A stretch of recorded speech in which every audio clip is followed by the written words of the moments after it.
জাতীয় সংসদ নির্বাচন আজ অনুষ্ঠিত হচ্ছে। ভোটাররা অত্যন্ত স্বতঃস্ফূর্ত এবং আনন্দঘন পরিবেশে নির্বিঘ্নে ভোট দিচ্ছে।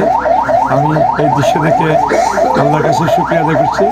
নির্বাচন কমিশন, সংশ্লিষ্ট কর্তৃপক্ষ, প্রশাসনের সমস্ত কর্মকর্তাবৃন্দ এবং যারা নির্বাচনে অংশগ্রহণ করেছেন সকল দলকে আমি ধন্যবাদ ও কৃতজ্ঞতা জানাচ্ছি।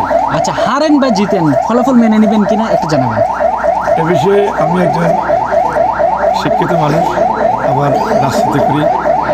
আমরা এ পর্যন্ত গণতান্ত্রিক পরিবেশ পাইনি।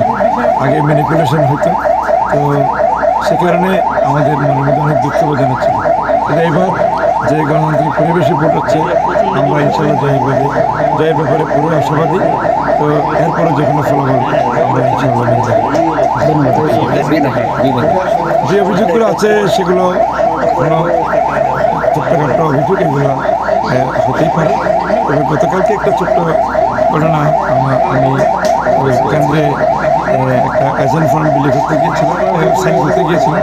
সেখানে আসলে কিছু সন্ত্রাসী, আমি বলবো না এরা যদি রাজনীতি করতো তারা তো আচরণ করতে পারতো না, কিন্তু তাদেরকে আমরা শক্তভাবে আমাদের ভোটাররা প্রতিহত করেছে এবং নির্বিঘ্নে তারা এই পরিস্থিতির মোকাবিলা করেছে। প্রশাসনের কর্মকর্তা তাদেরকে যেভাবে পাকড়াও করেছে এবং তাদেরকে উচিত শিক্ষা দিয়েছে, এটা আমি মনে করি এটা অত্যন্ত প্রশংসনীয়। এবং সকল ভোটাররা এই জন্য নিরাপদে আজকে ভোটের অংশগ্রহণ দেখেই বুঝতে পারতেছেন যে মনে একটা ঈদ উৎসব হচ্ছে। তো ইনশাআল্লাহ